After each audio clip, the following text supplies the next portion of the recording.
Welcome back to 13 News This Morning. We're joined once again this morning by Miss Charlene Patton with the Kansas Soybean Commission, and we're cooking up a storm this morning, and we are looking at different things that you can make with your family, your kids, your grandkids, the niece, the nephew, whoever, your significant other, right, for Valentine's Day. So and they're so easy. They are.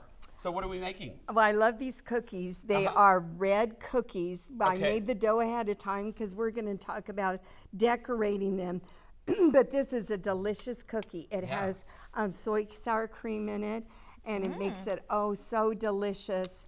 And vanilla and flour and margarine. And when you use the margarine for the soy, be sure to pick a margarine that has higher in oil content. This is 80%, so it's great for baking. So now we've baked them. They bake at 350 degrees for about 12 to 15 minutes. Oh, and that's fast. Now we're going to have some fun decorating them. All right, let's get to it. Now, I went ahead and decorated half of them because that makes it easier so the colors don't run together. This is an icing that we have, and I made white and red.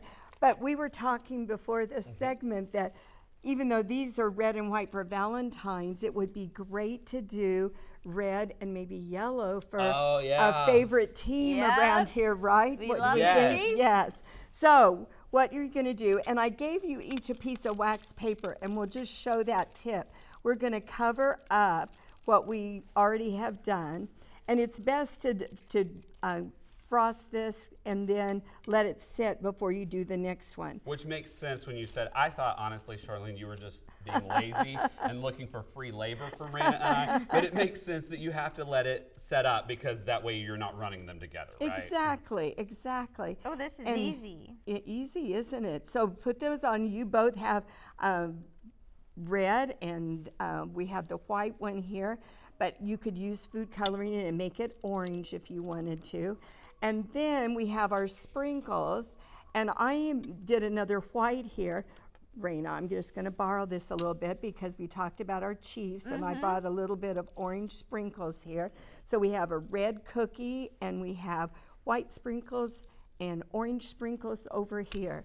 How are you doing? Oh, you did great. I know, didn't I? Yes. This is the thing. Beautiful. We need a little sticker that says, so easy, even Raina and Jared can do it. Yes, right? exactly. And then people know everybody can do it. A great family baking activity. And you know what? If you wanted to do this for another holiday or for another team that you wanted different colors, well, then where I put in the red food coloring in the cookie dough, you could use a different color. Because when you're making it yourself, that's right, you can make all those adjustments. But you guys are doing great. After you frost that, then let it sit for about 20, 30 minutes. You could even set it in the refrigerator before you go to the other side. And that way it makes it set up and you've got a great cookie. Look at you. You guys are really crafty. And be sure not to confuse the white sprinkles with sea salt. Yes. Although I don't know, that might taste good. We learned that the hard way. These are looking good, Charlene. Where do we find all these fast recipes? We should go to our website at kansassoybeans.org, or you can call our 800 number, 877-KS-Soybean. All right. Charlene Patton with the Kansas Soybean Commission, a pleasure as always. Thank you. Stay with us. We're back right after this.